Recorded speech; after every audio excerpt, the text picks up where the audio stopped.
I hope you don't get queasy. I'm going to show you live video of a singer's vocal cords as she sings. You may want to sit down.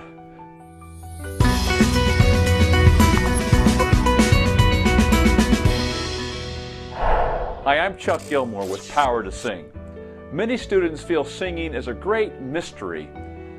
They don't understand how their voice works, why it works the way it does, and what's involved with singing.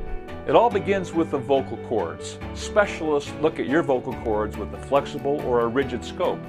The flexible scope is a small cord with a camera at the end of it. It's inserted through the nose and extended down the throat to see the vocal cords. The rigid scope is like a large pen with a camera at the end. It's used looking into the mouth and throat. Both images look like this.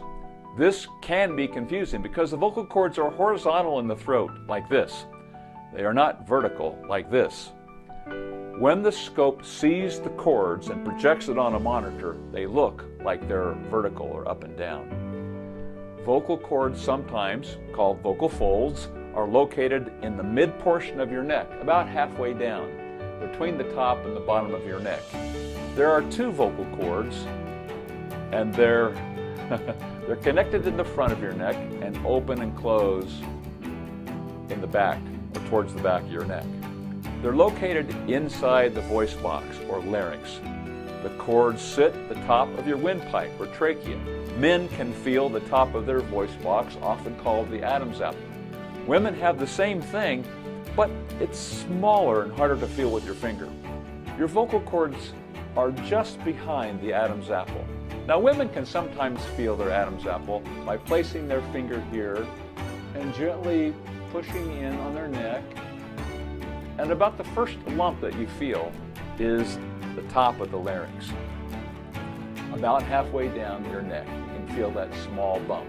That's your Adam's apple, ladies. And your vocal cords are just behind it. I can feel a small V right in the center of the top of my Adam's apple.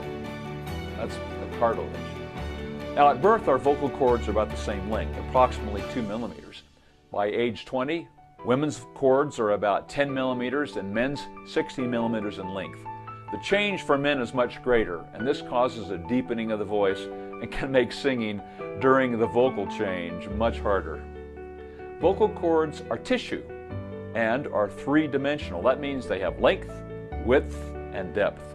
Just like other tissue in your body, there are different layers of tissue. Vocal cords have three primary layers: muscle, ligament, and mucosa. It's the slick outer layer of the vocal cord.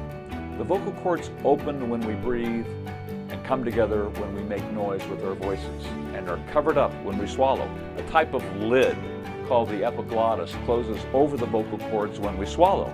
Sometimes fluid gets through and we cough to clear it out. When air passes through our vocal cords as we speak or sing, they create a series of sound waves, which we can hear. This series of sound waves we call vibration. The vocal cords create the initial vibrations, which is the initial tones we hear that begin the sound we make when speaking and singing. Now watch and listen as these vocal cords create the vibrations that become our voices.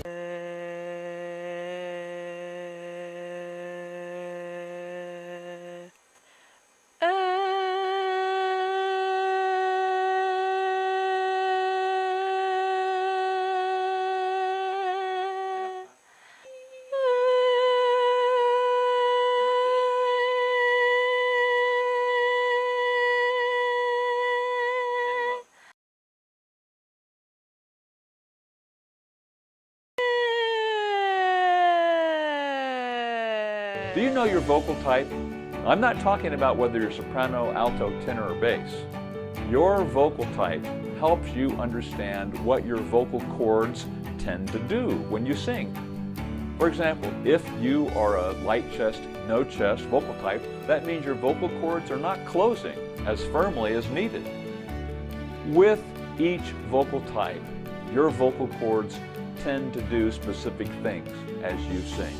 Once you know your vocal type, you can begin eliminating weaknesses in your voice and get the singing voice you want.